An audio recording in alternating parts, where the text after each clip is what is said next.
마태복음 8장 5절에서부터 13절입니다. 5절에서 13절까지 한 절씩 돌아가면서 읽습니다. 예수께서 가버나움에 들어가시니 한 백부장이 나와 간구하여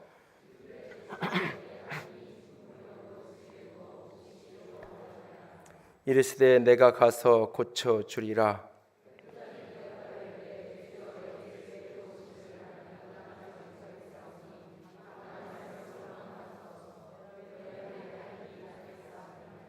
나도 남의 수하에 있는 사람이요 내 아래에도 군사가 있으니 이더러 가라 하면 가고 저더러 오라 하면 오고 내 정도로 이것을 하라 하면 하나이다.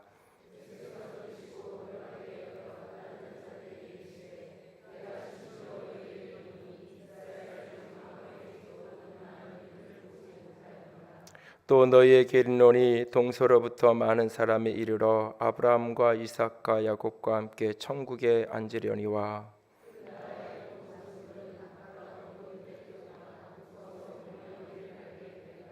함께 읽습니다. 예수께서 백부장에게 이르시되 가라 내 믿은 대로 될지어다 하시니 그 즉시 하인이 나으니라. 아멘. 기도합니다. 영광의 하나님, 이 시간 주의 음성 듣기 원합니다. 주께서 연약한 종을 십자가에 가려주시고 오직 살아계신 주님만, 영광의 주님만 이 시간 말씀으로 드러나기를 간절히 원합니다. 주께서 말씀하여 주시옵소서. 주의 영광 아래만 서기를 간절히 원하오며 주님께 의탁하고 또 의탁하오며 우리 주님 예수님 이름으로 기도드렸습니다. 아멘. 사회학자들이 우리 시대를 가리켜서 미 제너레이션 세대, 그런 시대라고 일컫기도 합니다. 자기 중심적인 사고를 가진 현 세대를 가리키는 말입니다. 자기 주장에 강하고 자기 자신과 또는 관련 집단의 이익 외에는 무관심한, 자기 욕구 충족에만 집중하는 그런 세대를 일컫는 말이기도 합니다. 그래서 현 세대를 삼무 시대라고 하는데 무관심, 무책임, 또 무감동의 시대라고 이야기합니다. 그래서 자신 외에는 다른 일에 관심이 없고 책임을 질 일도 없고 누군가의 감동을 받을 일도 없다는 이야기입니다. 이런 세대의 보편적인 분위기를 담은 대표적인 표현이 난 몰라라고 하는 말이라고 합니다. 여러분들 청소년 자녀를 둔 아이들 가운데나 이렇게 초등학교 고학년 중에 사춘기 증상으로 첫 번째 경험되는 게 몰라라는 말이잖아요. 분명히 어디 갈 건데 영화 보러 갔다 올 거야. 영화 보러 갔다 들어온 아이를 보고 물어보면 어디 갔다 왔니 물어보면 분명히 영화 보고 왔는데 모른다고 이야기하잖아요. 근데 사실은 이렇게 내 일에 관심 갖지 마, 관심 꺼, 뭐 이런 표현일 수 있는데요. 그 말이, 그러니까는 어쩌면 우리 자녀들이 정상적인 현대인의 그런 모습으로 살아가고 있지 않나 생각을 합니다.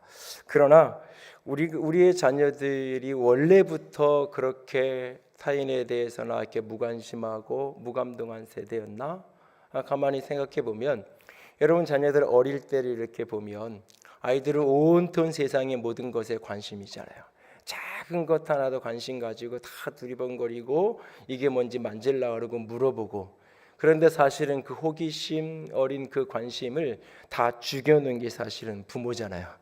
보면 귀찮으니까 덮어서 다니고 만지지 못하게 하고 질문하면 그런 거 몰라도 돼 뭐 이렇게 하고 그렇게 살았잖아요. 사실은 원래부터 그런 세대는 아니죠. 언젠가 이 말씀을 묵상하다가 예수님께서 이렇게 예수님의 만져주심을 바라고 어린 아이들을 예수님께 이렇게 사람들이 데리고 옵니다. 그런데 그 어린 아이를 데려오는 걸 보고는 제자들이 이렇게 꾸짖죠. 왜 아이들을 이렇게 귀찮게 데려오냐는 투로 이렇게 나무라는 그 모습을 보고는 예수님이 화를 내셔요. 복음서에 예수님이 화나는 장면이 몇 장면 드문 장면인데 그 중에 하나가 바로 이 장면이죠. 그러면서 예수님이 하시는 말씀이 어린 아이를 데리고 오는 것을 용납하고 금하지 말라. 하나님의 나라가 이런 자의 것이다. 하나님의 나라는 어린아이처럼 이렇게 받드는 그런 사람들이 하나님의 나라의 백성이 된다라고 말씀하시죠. 그래서 여기에 이 어린아이 같다라는 것은 어떤 의미가 있을까? 라고 하는 것을 오랜 시간 묵상을 했던 기억이 있습니다. 어린아이 같다라는 말의 가장 핵심적인 중심 메시지는 뭐냐면 그것은 의존성을 가리키는 거예요. 어린아이의 특성은 누군가가 도와주지 않으면 살 수 없는, 어릴수록 생존 자체가 불가능한 거예요. 그래서 누군가에게 의존하는 거예요. 누군가에게 의존하는 가장 대표적인 표현이 우는 표현으로 그렇게 나타나는 거죠. 그렇게 끊임없이 의존적일 수밖에 없는 어린아이처럼 우리가 진정 구원에 이르고 하나님의 나라에 들어가기 원한다면 주님께 끊임없이 의존되어 있어야 한다는 겁니다. 자기 주장, 자기의, 자기 자격으로 하나님의 나라에 들어갈 사람은 단 한 사람도 없다는 거예요. 오직 이 모든 것을 꺾고 주님께 온전히 의존되어진 예수 그리스도의 십자가의 죽으심과 부활의 복음을 온전히 붙들러진 사람, 그 의존적인 사람만이 하나님의 나라에 들어갈 수 있다라고 하는 것이 어린아이 같아야 하나님의 나라에 들어갈 수 있다는 가장 핵심적인 표현일 겁니다. 그런데 이제 그 의존성에 대한 묵상을 좀 이렇게 해가다가 어린아이 같다라는 게 의존성 말고 또 다른 의미는 없을까? 그런 생각을 하면서 제 마음에 깨달아졌던 것 하나는 뭐냐면 어린아이에게 나타나는 특성 중에 하나가 감동을 쉽게 받아요. 마이쮸 하나만 갖다 줘도 내 편이 되죠. 어린아이들은 굉장히 쉽게 감동이 받아요. 쉽게 감동받는 아이들이기 때문에 늘 밝아요. 늘 잘 웃어요. 여러분들이 이렇게 자녀들 아주 어렸을 때 찍어놓은 사진들을 보면 웃어 말하지 않아도 활짝 웃는 사진들이 많을 거예요. 근데 요즘에 아마 청소년기 애들을 데리고 어디가 사진을 찍으려면 웃는 사진 한 컷 찍는 게 굉장한 사실은 아니 나이가 들어서 가서 찍으면 웃는다고 웃었는데 뽑아서 보면 이게 나온 사진이 보면 웃는 거 아닌 그런 풍경을 우리가 쉽게 만나잖아요. 그러니까 어린 아이일수록 작은 것 속에 감동할 줄 알아요. 그래서 행복하고 기쁘고 환한 웃음 속에 살아요. 우리가 이 땅을 살면서 하늘을 사는 그리스도의 백성들, 작은 것 속에도 감동받을 줄 알고 작은 것 속에서 늘 감사하는 그 감동이 살아있는 영혼은 이 안에 늘 기쁨이 있고 감격이 있는 거예요. 그래서 늘 그들이 그 감동이 있는 공동체, 그게 가정이든 그게 직장이든 어딘지 늘 거기에 감사가 행복이 있고 바로 그것이 이 땅에서 경험하는 작은 천국의 모습 가운데 하나예요. 오래전에 그 미국 아라코 여사가 쓴 글 스필 가운데 하나가 오랜 시간 동안 병상에 누워서 누군가가 떠먹여주는 밥을 먹다가 그날은 조금 몸이 회복이 돼서 앉아서 자기 밥상을 보면서 먹은 거예요. 내 밥상을 보면서 먹는 게 얼마나 감동이 있는지, 얼마나 행복하고 얼마나 감사한지 그 감사에 대한 글을 이렇게 쭉 써놓았던 걸 읽은 기억이 나는데요. 오늘 우리의 일상 속에서 어린아이처럼 작은 것 속에서도 감동할 줄 아는 저와 여러분이 되기를 원합니다. 여러분이 지난 시간대로 쭉 돌아보면서 특별히 이번 한 주간 보면서 내가 누군가로부터 어떤 감동을 받아서 마음이 따뜻해지고 입가에는 미소가 지어진 순간 이번 한 주간 얼마나 있었나요? 아니 또 누군가를 내가 감동시켰던 그런 순간은 얼마나 우리에게 있었나요? 그날 예수님께서 가버나움을 지나가시던 그날 예기치 못한 곳에서 예기치 못한 한 사람을 만나게 되어집니다. 그리고 그 예기치 못한 곳에서 만난 한 사람 때문에 예수님의 마음은 한없는 감동의 도가니 속으로 빠져 들어갑니다. 뜻밖의 장소에서 예수님이 만난 그 사람은 가버나움의 주둔에 있는 로마군 지휘관이었던 백부장입니다. 오늘 이 사람과의 일련의 대화가 오간 후에 예수님께서 10절에 이렇게 말씀하십니다. 이 사람의 이야기를 들으시고 놀랍게 여겼다라고 말하고 놀라운 충격을 받는 감격하고 충격받고 감동받는 그런 표현의 이 말씀입니다. 이 같은 마태복음 8장 27절에 내려가 보면 예수님께서 이 바람과 풍랑을 잔잔케 하시는 그 모습을 보고는 옆에 있던 제자들이나 사람들이 놀라요. 바람을 잔잔케 하시고 풍랑을 잔잔케 하시는 바다를 평온케 하시는 모습에 사람들이 놀라요. 마치 그런 놀라움처럼 예수님이 지금 이 백부장의 이야기를 들으면서 놀라고 감동을 받는 거예요. 그리고는 하시는 말씀이 이만한 믿음을 내가 만나본 적이 없다. 이만한 믿음을 내가 본 적이 없다. 그러면서 마치 백지수표와 같이 가라 내 믿음대로 될지어다라 말씀하시죠. 그리고 그 시로 동시에 그의 집에 있었던 그 하인이 병들어 괴로워하던 그 하인이 낫게 되는 치유의 역사가 기적이 나타나는 것을 보게 됩니다. 오늘 이 백부장의 어떤 모습이 예수님이 그렇게 감동하게 했던 것일까요?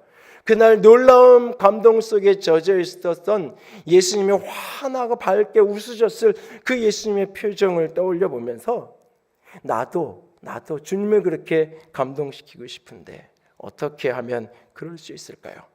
주님을 감동케 하고 주님을 놀라게 했더니 백부장의 믿음이란 어떤 믿음을 가리키는 것일까요? 어떤 믿음이 주님을 놀라게 하고 주님을 감동하게 하고 주님을 행복하게 하고 주님의 얼굴에 환한 미소를 머금게 하는 것일까요? 첫 번째로 삶의 예측 가능성에서 벗어난 그 믿음이 놀라게 하고 그 믿음이 감동을 가져다 주는 것을 볼 수 있습니다. 가끔은 이렇게 어느 도시를 가거나 이렇게 방문해 낯선 곳을 가서 식사를 해야 될 때가 있으면 동네의 맛집을 찾아보죠. 그래서 누군가가 추천했던 특별히 어떤 방송에서 나왔다는 게 아주 굉장히 유명한 맛집이라고 그러고 찾아가서 볼 때마다 평균은 하는 것 같은데 이럴 만큼 맛있나? 이렇게 줄 서서 먹을 만큼 맛있나? 이렇게 입에 침이 바르도록 이렇게 떠들고 다닐 만큼 이게 맛있나? 그런 사실은 질문을 하게 될 때가 종종 있어요. 이게 괜히 그냥 기다렸다 먹었나 봐 이런 생각을 할 때가 있어요. 내가 기대한 만큼 차지 않을 때. 그런데 어느 낯선 곳에 가서 전혀 기대하지 않고 작은 식당에 들어가서 설렁탕 한 그릇 백반 하나를 먹는데 너무 맛있어서 다음에 또 누가 이 동네 이 도시를 간다 그러면 거기에 어느 골목에 있는 어느 식당 가봐 라고 꼭 이야기해 주고 싶은 그런 감동이 참 이 집 맛있다 이런 걸 느낄 때가 있죠. 특별히 맛있어서도 그러지만 전혀 예상하지 않은 곳에서 그런 경험을 할 때 감동이 더 큰 거예요. 백부장이라는 이 사람 전혀 믿음을 기대할 수 없는 사람이에요. 로마군 주둔군 지휘관 있잖아요. 전혀 아브라함이나 모세나 이런 것을 충분히 알고 성경을 충분히 알았을 그런 사람이 아닌 거예요. 굉장히 낯선 믿음의 고백, 믿음의 큰 사람이란 어떤 기대를 하기에는 굉장히 부족해 보이는 풍경의 사람이에요. 그런데 그런 사람에게서 예수님이 지금 믿음의 고백을 받으면서 예수님이 놀라는 거예요. 이스라엘 백성들 중에도 이런 믿음의 사람이 없는데, 그래서 11절 12절에 가면 이런 역사를 이야기하는 거잖아요. 하나님의 나라에 갔을 때 그렇게 기대하고 기대를 모았던 그 본 백성들은 다 없어지고 별로 없고, 그렇지 않은 이방인들이 많은 있는 사람들이 가득 차 있는 그 풍경, 예상하지 못했던 사람들이 오히려 믿음의 아름다운 모습을 만나게 될 것이라고 이야기해요. 우리도 살면서 그런 경험을 할 때가 종종 있어요. 저 사람 참 믿음이 참 좋은 사람인 것 같아, 참 믿음 있는 사람인 것 같아. 그래서 가까이 다가가서 이야기를 주고받다 보면 전혀 믿음은 너무나 인간적이고 세속적인 그런 분위기를 느낄 때도 있고, 저런 사람이 무슨 믿음이 있겠어 싶었는데 사실은 대화를 나눠보면 뜻밖의 굉장히 믿음의 깊이가 느껴져서 이렇게 존경하게 되고 다시 생각하게 되고 그럴 때가 있잖아요. 부활하신 예수님이 제자들을 보면서 꾸짖으면서 야단치잖아요. 왜냐하면 예수님이 적어도 3번 이상 자신의 십자가의 죽음과 부활을 예언하셨어요, 제자들에게. 그리고 부활하신 예수님을 만났어요, 제자들이. 그 만난 사람들이 예수님의 부활, 죽으심과 부활을 들었고 예수님이 살아계셨다고 만나고 예수님과 내가 이야기도 했어. 그런 사람들이 와서 이야기를 전해줘요. 내가 예언을 들었고 약속을 들었고 그 예수님을 봤다는, 부활하신 분을 만났다는 제자들을 만났어요. 그 얘기를 들었어요. 직접 들었어요. 그리고도 믿지 않는 거예요.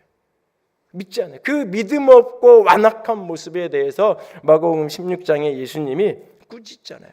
왜냐하면 참 그렇게 3년 동안 훈련시켰고 가르쳤으니까 믿음이 큰 사람일 줄 알았는데 막상 너무나 믿음이 없는 모습, 그 완악한 심령의 모습을 보면서 예수님이 너무나 안타까운 거예요.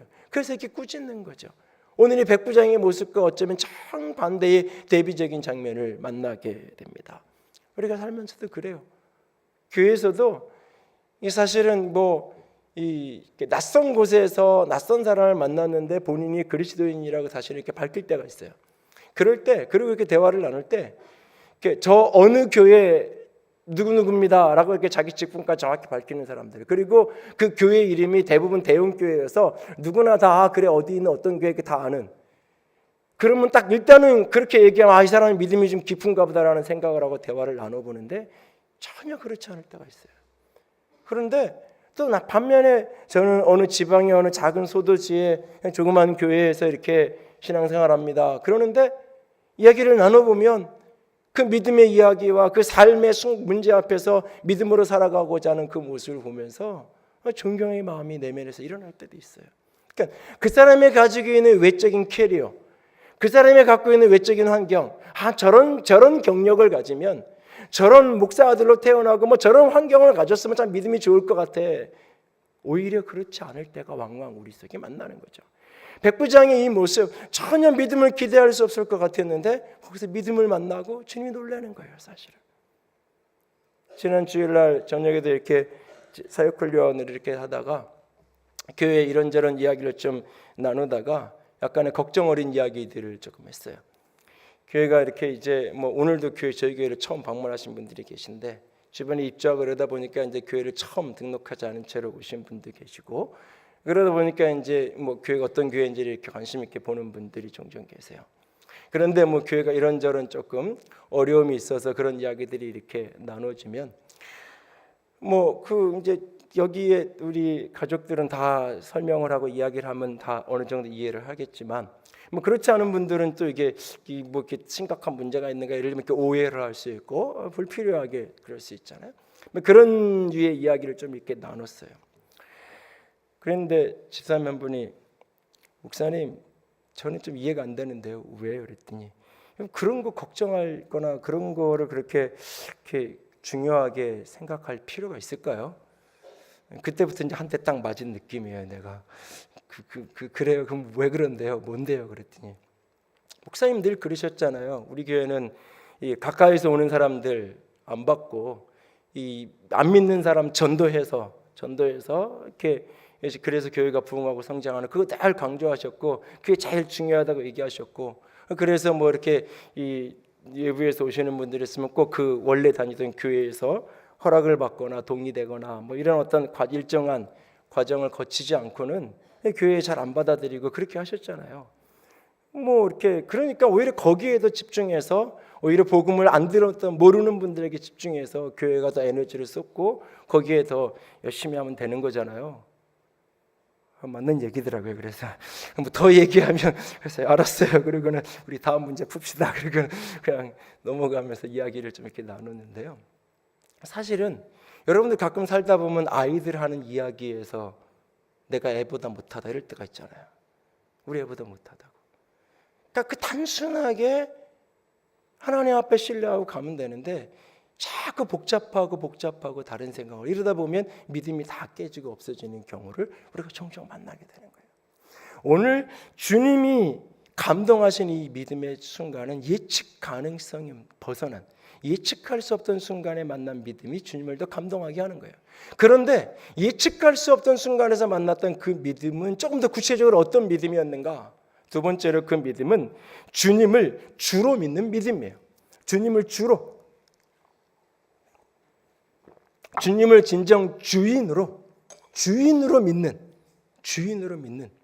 술주자가 아니라 주인 주자, 예수님을 주인으로 믿는 믿음을 가진, 믿음과 구원의 이 상관관계를 가장 잘 보여주는 성경 구절 가운데 하나가 로마서 10장 9절이에요. 같이 로마서 10장 9절을 다 같이 읽습니다. 내가 만일 내 입으로 예수를 주로 시인하며 또 하나님께서 그를 죽은 자 가운데 살리신 것을 내 마음에 믿으면 구원을 받으리라. 여기 보면 믿음은 내 믿음이에요. 각자 자기 고백. 그런데 여기 하나는 입으로 시인하는 거고 하나는 마음으로 믿는 거예요. 구원이 이루어지기 위해서는 마음으로 믿어야 되고 입으로 시인해야 돼요. 각자가, 자기가. 남이 해준 걸로 소용없어요. 그런데 이 시인에 대한 내용이 뭐냐? 예수님이 주님이십니다. 예수님이 내 인생의 주인입니다. 예수님이 왕입니다. 라고 시인하는 거예요. 그렇게 시인하기 전에 내면의 마음으로 믿어야 되게 믿음의 내용은 뭐냐? 하나님께서 예수를 죽은 자 가운데서 살리신 것을 믿으면, 죽은 자를 살리신 것을 믿으면, 그러니까 논리적인 순서로는 하나님이 예수 그리스도를 죽은 자에서 살리셨다는 것을 마음으로 믿는 게 먼저고, 그 마음의 믿음을 입으로 고백하는데 예수님 당신은 주입니다, 주인입니다라고 입으로 시인하는 것, 그러면 그가 구원을 받는다라고 이야기하고 있어요. 여러분, 근데 이 본문을 잘 봐야 돼요. 이게 역사적 사실로, 역사적 사건으로 예수님의 죽으심과 부활을 아는 믿음을 이야기하는 게 아니에요.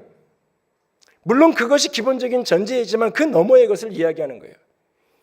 임진왜란 때 이순신 장군이 거북선을 만들어가지고 이 일본을 이겼다, 외놈을 무찔렀다, 왜군을 무찔렀다 하는 역사적 사실을 내가 알고 믿는 것, 그런 차원에서 2000년 전에 예수님이 십자가에 죽으시고 살아나셔서 그 사실을 역사적 사실의 차원에서 알고, 아 그래 그거 맞아, 예수님이 그렇게 하셨어 라고 믿는 수준을 이야기하는 게 아니에요. 여기서 한 걸음 더 나아가야 돼요. 그 예수님이 지금 살아계시다는 거예요.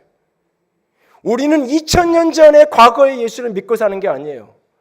예수님이 죽었는데, 내 죄 때문에 내 대신 돌아가셨는데, 그가 사망의 권세를 깨뜨리시고 내 모든 죄를 깨뜨리시고 그가 부활하셨어요. 살아계세요. 살아계신 그분이 지금 내 앞에 계신데 그분이 나의 주가 되세요. 그분이 나의 왕이에요. 그분이 나의 주권자예요. 나는 2000년 전에 성경책 안에 있는 그 예수님을 주인으로 믿고 사는 게 아니라 그 예수님이 오늘 부활하셔서 살아계셔서 내 인생의 주인으로 여기에 계시다는 걸 믿는 거예요. 그분이 나의 죄 때문에 죽으시고 부활하셔서 지금 나의 주가 되신다라고 믿는 그 믿음. 그래서 주인을 따라서 인생을 살아가는 그게 믿음인 거예요. 그분이 내 주인이 되셨으니까 주인이 말씀하시면 예, 주인이 가라 하면 가고 주인이 멈추라면 멈추고, 그것이 믿음으로 사는 여정인 거예요. 여정인 거예요. 백부장이 예수님께 찾아와요. 그래서 예수님, 우리 집에 하인이 너무 병들어서 아파 고생합니다. 그랬더니 예수님이 뭐라 그래요? 그래, 내가 가서 고쳐줄게. 상식적인 장면이잖아요. 이런 장면이면 기분 좋아서, 그래 내가 백부장이니까 이렇게 힘 있는 사람이니까 나 정도가 부탁하면 얼른 와야지, 이럴 법하잖아요. 여러분 중에 누가 저한테 목사님 지금 우리 집에 누가 아파가지고 너무 힘듭니다 라고 그렇게 얘기하면 그 말 속에는 목사님 그러니까 빨리 오셔서 좀 기도 좀 해주세요, 신방 좀 해주세요, 그 뒤에 얘기를 안 했어도 그런 생각이 있는 거잖아요. 그래서 제가 신방 바로 갈게요 그러면 당연히 와야지라고 생각을 하고 받아들이잖아요, 사실 어떤 의미에서. 근데 이 백부장은 조금 달라요. 예수님이 내가 그래 가서 고쳐줄게 그러면 기분 좋아가지고 역시 예수님이 날 알아보시고 이렇게 집에까지 오셔서 고쳐주신다네, 이제 우리 하인 살았다 이러면서 가는 게 아니라, 예수님 안 됩니다. 예수님이 우리 집에 오는 걸 나는 감당할 수 없습니다. 이 말이 집이 우리 집이 너무 초라해서 안 됩니다. 청소도 안 해놨는데 어떻게 우리 집에 오시겠다 그래, 이런 이야기가 아니에요. 제가 여러분들한테 제가 집에 갈게요 그러면 잠깐만요 청소 좀 하고요, 아니면 잠깐만요 다음 달에 이사하니까 이사하고 나서 그때 신방 받을게요, 그런 의미에서 이 백부장이 지금 감당하지 못한다는 이야기가 아니에요. 백부장이에요. 주둔군 사령관이에요. 요즘 말로 대대장 정도 되는 사람이에요. 이 정도 사람 관사, 이 정도 사람 집에 하인도 있어요. 군사들 말고 종이 있어요. 정리가 안 돼서, 집이 너무 초라해서 안 된다고 얘기하는 게 아니에요.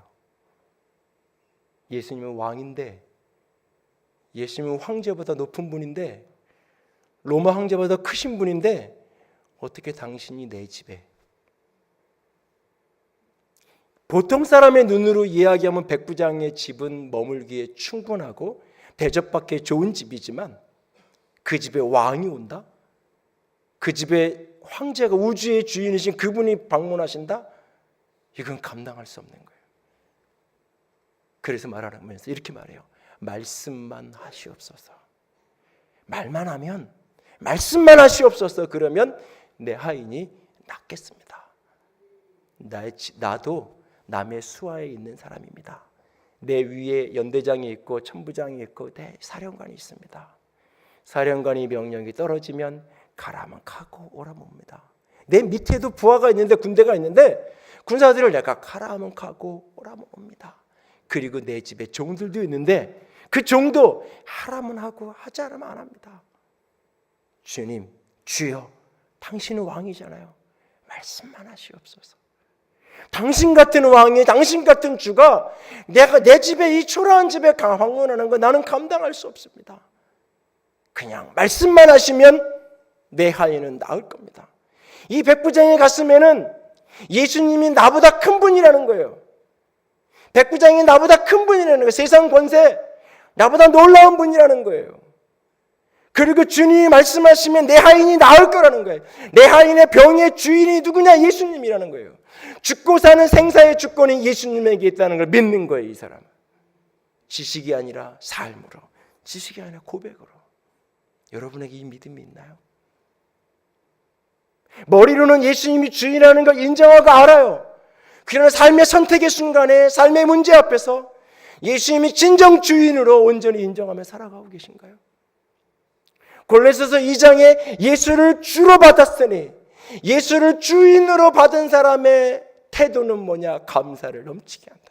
삶의 어떤 순간에도, 삶의 어떤 풍랑 속에서도 주님의 주권을 알기에 평온을 잃어버리지 않고 감사를 잃어버리지 않는 믿음, 그것이 예수를 주로 받은 믿음이라고 골로새 2장 6절 7절이 우리에게 말하잖아요. 담임 목사로 목회하면서 평생의 씨름이에요. 앞으로도 계속 씨름해야 될 거예요.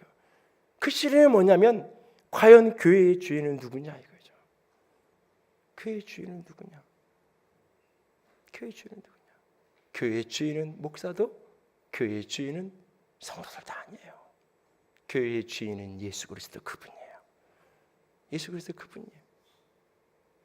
끊임없이 사람들은 목회자가 교회를 본인 주인 마음대로 할 것처럼 성도들은 의심하고, 또 성도들은 자기들을 중심으로 우리가 교회의 주인이라고. 아니요. 목회자도 성도도 교회의 주인은 주님이에요. 주님이에요. 내 양이라고요? 아니요. 내 양은 하나도 없어요. 다 주님의 양이에요. 그래서 주님이 섬기라고 돌바를 하는 날까지 주님의 양을 섬기면 그것이 내 본분이에요. 내 양, 내 교인, 내 성도 아니에요. 다 주님의 성도고 주님의 교회고 주님의 양이에요. 그런데 이게 머리로는 아는데 삶의 구체적인 상황을 만나면, 어떤 결단을 해야 되거나 선택을 해야 할 순간을 만나면 이 믿음을 따라가는 게 아니라, 그래서 주인에게 묻고 움직이는 게 아니라 내 경험과 상식과 여론과 평판을 따라 움직이고 싶은 게 사람이에요.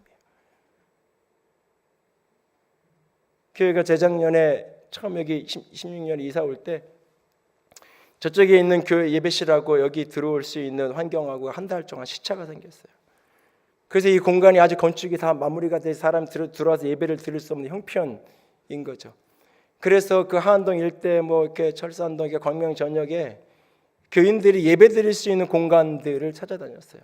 상가가 그냥 비어있는 데 있으면 한 2달만 비용을 치료드려서 임대를 해줄 수 없냐고 물으러 다니고, 공공시설 가운데 복지관이나 이런 데 이렇게 문의를 하면 하루는 어떻게 해줄 수 있는데, 이게 한 달 이상 이렇게 가는 거는 이게 특정한 종교에 뭔가를 내줄 수 없다고 얘기를 해요. 분명히 저기 비어있고 맨날 안 쓰는데 핸드폰을 만지작거리게 되죠. 가끔 교회에 선거철 되면 인사 오는 분들 전화번호를 알고 있으니까 전화를 할까. 한 달일만 건너면 시장실 통화할 수 있는 거예요. 그럼 위에서 이렇게 얘기하면 어떻게 하면 길을 찾을 수 있을 거예요. 전화기를 만지작거리다가 하나님 어떻게 하기를 원하시나요? 그거 다 내려놓고 그냥 어떻게든 여기에 들어가서 예배를 드리자. 4층을 정리해서 거기서라도 예배를 드릴 수 있게. 바닥 그냥 시멘트 했는데 에어컨도 안 들어오는데 여기서 계단도 다 이렇게 난간도 안 되고 그래서 위험한 상태인데도 불구하고 일단 여기서 예배 드리고, 주일학교 아이들은 바깥에서 돗자리 깔고 주일학교를 하고. 근데 그렇게 한 달여를 이렇게 보낸 게, 예전에는 교회를 건축하거나 그러면 교인들이 가서 오늘 벽돌 들어오는 날이래 그러면 광고하면 교인들 와서 벽돌 날리기도 하고, 예전에는 그런 시절이 있었어요. 요즘에는 교회 건축한다고 현장 한번 오면 구경하는 것 말고는 할 게 없잖아요. 공사할 때 한 번씩 와보신 적 있으면 이게 뭐 다 기계를 이렇게 하니까 할 수 있는 게 없어요, 사실. 근데 그 한 달 다 시멘트 먼지 날리지만 다 정리가 안 된 그 공간들을 조심조심 하면서 오가면서 교회에 대한 사랑을, 하나님이 여기까지 인도하셨던 지난 시간들을 생각하면서 교인들이 한동에서 넘어오면서 새로 들어오신 분들 계시면 거의 안 떨어지고 다 들어왔죠. 버스를 타고.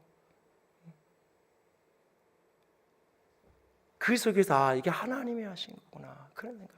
그러니까 내가 인간적으로 조금 더 편하게 그 한 달 예배 드리고 싶어서 수단을 동원했으면 더 찾을 수 있었을 거예요, 어쩌면. 근데 하나님이 이렇게 기간을 맞추는 게 이유가 있는 거구나. 인생을 살면서 내가 주인이 돼서 내가 막 바꾸고 싶을 때가 있어요. 그때 주님께 물어보세요. 주가 원하시는 게 무엇인지. 주님이 주인이에요. 여러분, 자녀를 키우면서 평생 씨름하는 게 뭐냐면 이 자녀가 내 게 아니라는 걸 고백하는 거예요. 하나님의 자녀예요. 그 하나님의 아이예요. 끊임없이 이 아이가 내 거라는 걸 포기하고 놓는 연습이 평생 자녀들을 키우면서 씨름하는 과정이에요, 사실은. 오늘 이 백부장은 예수님을 주로 믿는데 그게 지식과 입술만이 아니라 삶의 고백으로 예수님을 주로 고백하고 있는 거예요. 그렇게 시인하고 믿고 있는 거예요. 예수님이 놀라는 거예요. 감동을 받는 거예요. 주님을 감동시키기 원하나요?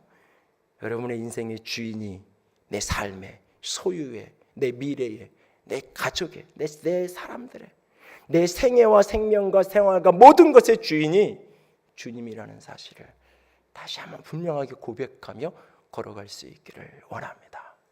오늘 이 사람에게는 예수를, 주님을 주로 믿는 믿음이 있었어요. 그래서 주님이 놀라는 거예요. 그리고 세 번째로 이웃을 사랑으로 감싸는 믿음이 그 사람에게는 있었어요. 이웃을 사랑으로 감싸는 믿음. 여러분, 오늘날 세상이 소위 믿음 좋다고 하는 사람들을 존경하기보다는 피해요. 때로 교회 안에서도 어떤 집사님 진짜 믿음 좋아 그러면 사람들이 가까이 가고 싶어 해야 되잖아요. 그래서 그 믿음을 본받고 싶고 닮아가고 싶어 해야 되잖아요. 어떤 분 굉장히 믿음 좋아 그러면 사람들이 조금 거리를 떼요. 일부러 조금 멀찌하게 하고 싶어 해요. 거기에 여러 가지 이유가 있어요. 그 중에 하나는 뭐냐면 믿음이 자기 욕망의 탈출구, 믿음이 지극히 자기중심적 이기주의를 이루는, 오직 내 가정, 내 인생, 내 교회만을 위한, 나만을 위한, 하나님을 끊임없이 나만을 위한 도움의 도구로만 사용하는 거예요. 끊임없이. 그래서 내가 이 믿음으로 이만큼 기도해서 우리 아이가 이렇게 됐어. 내가 이만큼 믿음으로 기도해서 우리 남편 사업이 이만큼 성공했어. 우리가 이만큼 기도해서 우리 교회가 이만큼 됐어. 끊임없이 믿음을 이야기하는 것 같은데 그 속에는 끊임없이 자기중심성이 있고 끊임없이 타인을 향한 배제와 끊임없이 타인을 떠담미는, 너는 믿음 없는 사람이잖아 라고 하는 정죄가 그 속에 가득한 걸 보게 돼요. 오늘 이 백부장의 믿음은 근데 그런 믿음이 아니에요. 백부장은 지금 자신이 병들고 자기 자녀가 병들어서 지금 이렇게 찾는 게 아니에요. 내 집에 하인이 알아 누워있는데 너무너무 괴로워한다라고, 몹시 괴로워한다고 이야기하잖아요. 여러분, 이 하인은 참새 몇 마리, 한 마리 값도 안 되는 당시 사회에서 종은 그런 존재예요. 지휘관으로서의 자기 수하, 자기 부하를 가리키는 게 아니에요. 자기 집에서 일하는 종이에요.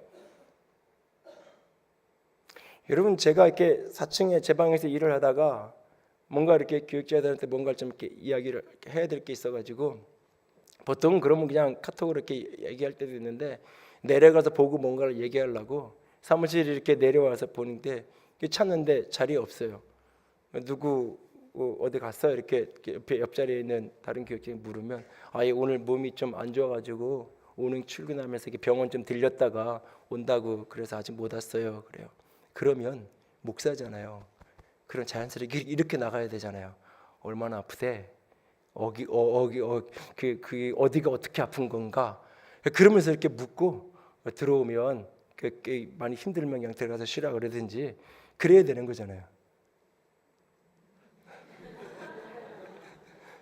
근데 그 말이 안 나오고 속에서는 시킬 일이 있는데 지금 뭐 해야 되는데 내가 해야 되겠네. 뭐 내가 해야지. 여러분 목사도 그렇잖아요. 여러분이 알바생을 쓰는데 조그만 가게 하나 하고 알바생 쓰는데 알바생 이틀이 뭐다 하고 아파. 그럼 계속 쓸 거예요?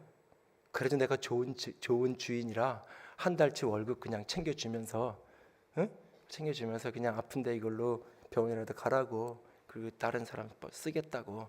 그러면 그 주인이 악한 주인이에요?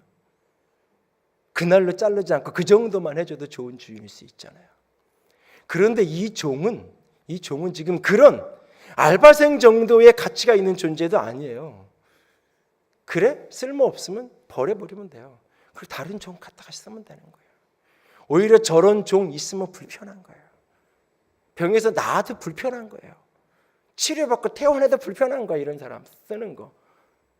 그런데 중심으로 예수님께 가서 아뢰잖아요. 사랑으로 그것이 덮여져 있는 믿음. 본문의 병행 구절인 누가복음 본문에서는 이 백부장이 직접 예수님께 간 게 아니라 중간에 유대의 이 이스라엘의 지도자들을 통해서 예수님께 이 좀 청을 넣은 그런 배경으로 설명이 돼요.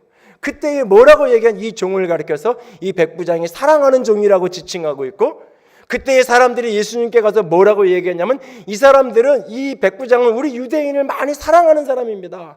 그래서 회당을 짓는 데도 많이 도와줬습니다. 이런 사람 문제는 좀 예수님이 해결해 주셔야 됩니다 라고 예수님께 이야기를 해요. 그러니까 이 사람의 믿음은 자기 성취가 아니에요. 자기 문제 해결하는 방법론이 아니에요. 사랑으로 영혼을 덮고 이웃을 사랑으로 품는 통로가 믿음인 거예요. 이 사람에게 지금. 오늘 여러분의 믿음 속에 얼마나 다른 사람이 거기에 담겨 있나요? 야고보서 5장에 병 낫기를 위해서 기도하라고 말하잖아요. 근데 그 병 낫기를 위해서 기도하라는 그 문맥을 자세히 들여다보면 내 병 낫기 위해서 기도하라는 이야기가 아니에요. 물론 그 의미도 거기에 들어있겠지만 더 핵심적인 것은 내 병 낫기를 위해서 기도하라는 게 아니라 타인의 병 낫기를 위해서 기도하라는 거예요. 믿음의 기도가 그를 살릴 거라고, 의인의 간구가 역사하는 힘이 많다고 말하는데 그 믿음의 간구, 의인의 간구는 내 병 낫기 위해서가 아니라 그 병 낫기 위해서 같이 기도하는 거예요. 그의 고통을 내 고통으로 끌어안고 같이 기도하는, 사랑으로 덮여져 있는 그 기도, 그것을 믿음의 기도라고 의인의 간구라고 우리가 말하고 있는 거예요. 언젠가 우연히 로비에서 이렇게 두 분이 이야기를 이렇게 나누는데 지나가다가 우연히 한 문장을 딱 들었어요. 반대편에 앉으면 교회를 등록한 지 얼마 안 된 분이 딱 하는 얘기가, 저는 이게 중보기도 이렇게 카드에 기도 제목을 쓰고 이런 거 옛날에 해봤는데 이 카드 이렇게 써놓으면 그게 막 교회 온 동네 소문이 나고 막 우리 집에 무슨 일이 소문이 나, 그래서 저는 이렇게 그런 거 잘 안 한다고.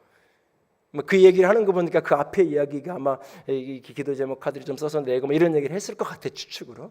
근데 그 이야기를 탁 스쳐가면서 듣고는 제가 지방에 올라가서 하나님께 기도하면서 쭉 점검을 하고 돌아본 기억이 있어요. 지금도 사실은 누군가가 중보기도를 해달라고 카드를 내는 거는 그 사람에게는 절실한 문제예요, 사실은. 근데 그 카드를 보는 내 입장에서는 뭐 이런 것까지 카드를 내나, 좀 중요한 거 내지. 또는 지난대로 했는데 또 했네, 뭐 이럴 수 있어요. 보는 사람 입장에서는 그게 너무 작아 보일 수 있고, 보는 사람 입장에서는 맨날 똑같은 기도만 한다 그럴 수 있는데, 당사자는 그만큼 절박한 거예요. 그만큼 힘든 거예요. 그만큼 그 문제가 아픈 거예요. 가시인 거예요. 그래서 이 가시가 좀 해결됐으면 좋겠는 거예요. 그래서 또 쓰고 나누는 거예요. 그 마음의 깊이로 알고 기도하는 공동체.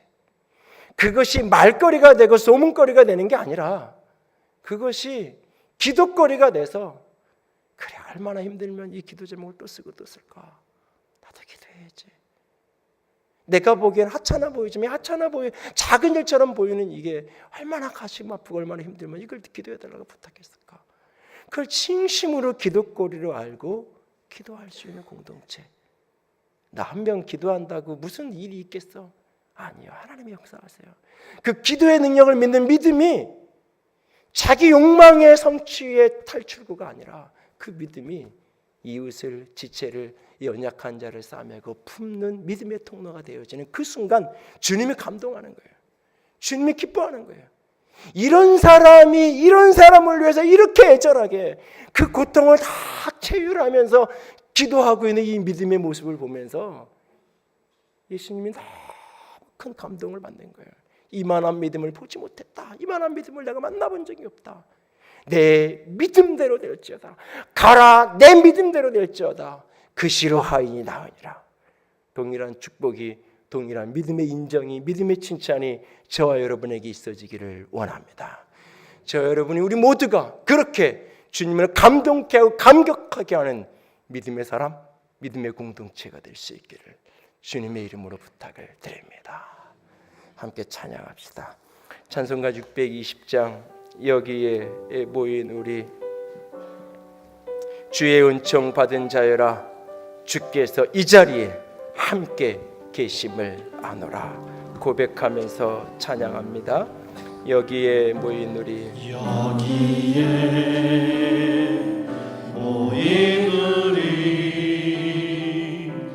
주의 은총 받은 자여라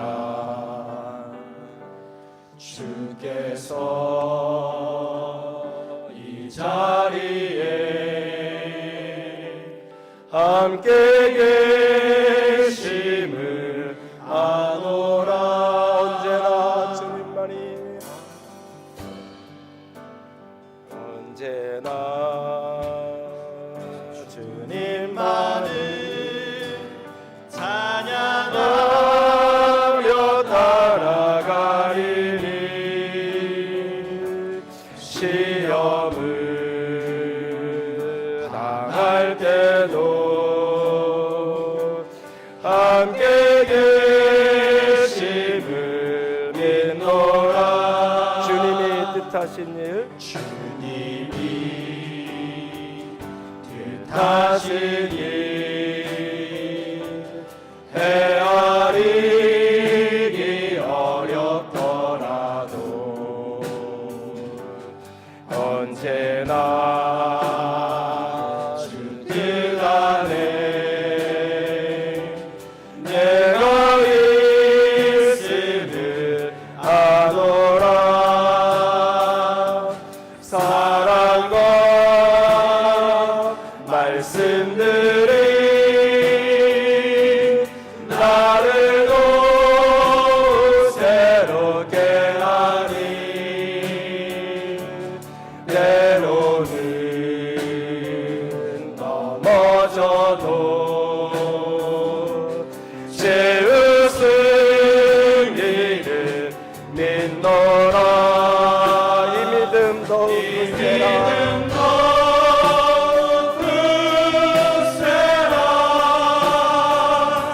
주가 지켜주신 나 어둠 밤에도 주의 말을 인도하여 주신다. 이 믿음 더욱 굳세라.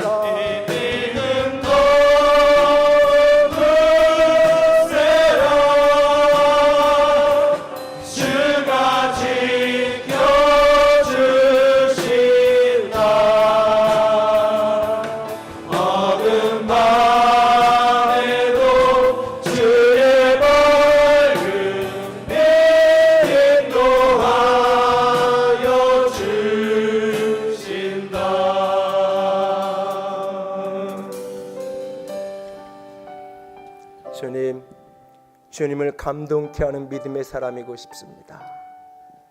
예기치 못한 그곳에서 내 캐리어와 경력과 내 외양과 상관없이 믿음으로 인정받는 사람이고 싶습니다.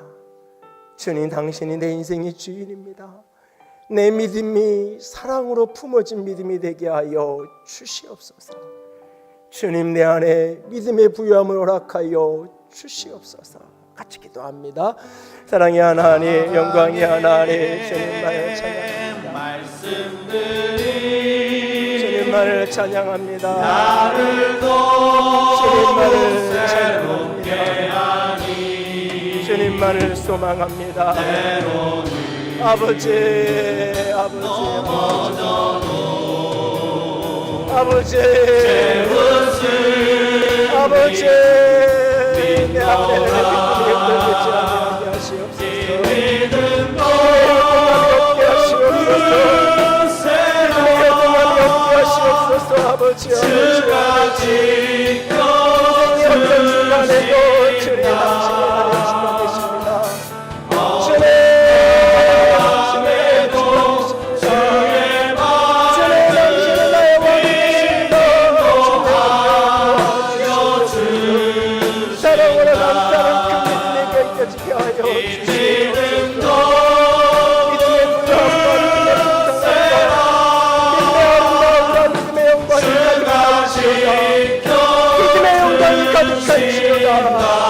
내 믿음대로 되어질지어다.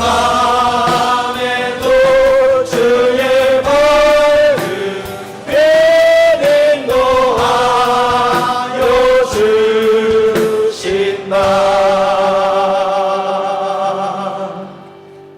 예, 주님 사랑합니다. 예, 주님 사랑합니다. 전혀 믿음이 없을 것처럼 보였던 그 백부장, 그러나 그 누구보다 온전한 믿음의 사람이었음을 봅니다.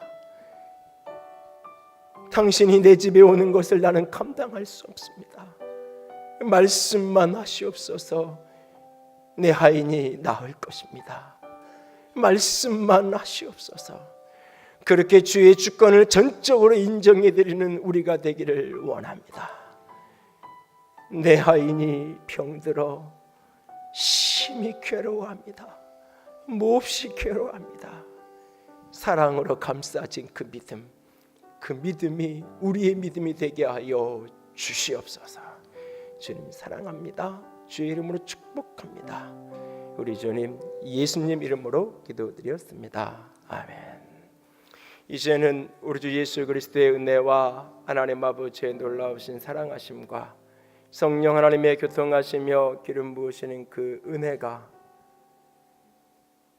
오늘도 주님을 감동케 하는 믿음의 사람 되기를 소원하는 모든 이들 위해 이제로부터 영원토록 함께 있을지어다. 아멘.